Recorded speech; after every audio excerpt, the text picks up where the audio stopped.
नमस्कार किसान भाइयों, आज इस वीडियो में हम बात करने वाले हैं अभिमन्यु अमृत प्रोडक्ट के बारे में। जैसे इसका नाम है उसी तरह से यह फसलों पे अमृत के समान कार्य भी करता है। जानेंगे अभिमन्यु अमृत में क्या कंपोजिशन पाया जाता है या फसलों पे किस प्रकार से काम करता है और अभिमन्यु अमृत को फसलों पे किस प्रकार प्रयोग किया जाता है। अभिमन्यु अमृत को प्रयोग करने से क्या क्या फायदे देखने को मिलते हैं, सारी जानकारी इस वीडियो में साझा की जाएगी। अभिमन्यु अमृत प्राकृतिक स्रोतों द्वारा तैयार किया गया आंशिक रूप से डिकम्पोज जैव पदार्थ का मिश्रण होता है। इसमें ह्यूमिक एसिड की 12% मात्रा पाई जाती है जो कि लिक्विड रूप में होता है। अभिमन्यु अमृत के प्रयोग से फसलों में वृद्धि विकास में सहायक हार्मोन्स जो होते हैं उनका स्राव होने लगता है, जिससे पौधे में जड़ों का विकास ज्यादा व तेजी के साथ होता है। पौधे में शाखाएं व कल्ले अधिक बनते हैं और पौधे का संपूर्ण वृद्धि विकास अच्छे से होता है। जब पौधे में कल्ले व शाखाएं अधिक बनेंगी और पौधा अच्छा ग्रोथ करता है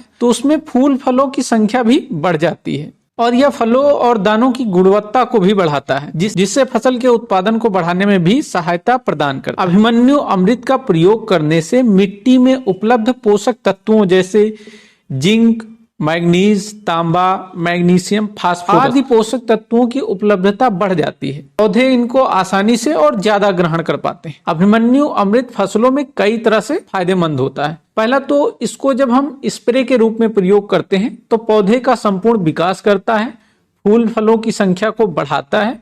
और दूसरा है अभिमन्यु अमृत से बीज को यदि उपचार करके हम बुआई करते हैं, बीजों का जमाव एक साथ और एक समान रूप से होता है और अंकुरण तेजी से और जल्दी होता है और बीज अंकुरण के बाद शुरुआती जड़ों का ग्रोथ भी तेजी के साथ हो पाता है। तीसरा है अभिमन्यु अमृत को यदि रासायनिक खादों जैसे डीएपी या अन्य फास्फेटिक उर्वरक के साथ में मिक्स करके यदि उनको प्रयोग किया जाता है तो यह उनकी घुलनशीलता को बढ़ा देता है। यदि डीएपी की अगर हम बात करें तो उसमें 39.5% जो फास्फोरस होती है वह जल में घुलनशील होती है, 6.5% फास्फोरस होती है वह जल में नहीं घुलती है, जो मिट्टी में पड़ी रह जाती है। लेकिन यदि अभिमन्यु अमृत को इसके साथ में मिला के प्रयोग किया गया है तो यह बची हुई फास्फोरस को भी घुलनशील बनाने में काम करता है और वह भी पौधों को उपलब्ध हो पाता है और पौधे उसका आसानी से प्रयोग कर सकते हैं। अभिमन्यु अमृत को यदि यूरिया के साथ में मिक्स करके प्रयोग किया जाता है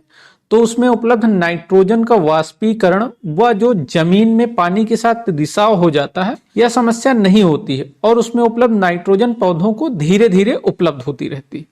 अब जानते हैं अभिमन्यु अमृत को प्रयोग करने का सही तरीका और इसकी सही मात्रा क्या होती है। अभिमन्यु अमृत को यदि स्प्रे के रूप में प्रयोग किया जाता है तो इसके लिए 3 से 4 ml प्रति लीटर पानी के आधार पर घोल तैयार करके फसलों के ऊपर 2 से 3 स्प्रे के रूप में प्रयोग किया जा सकता है।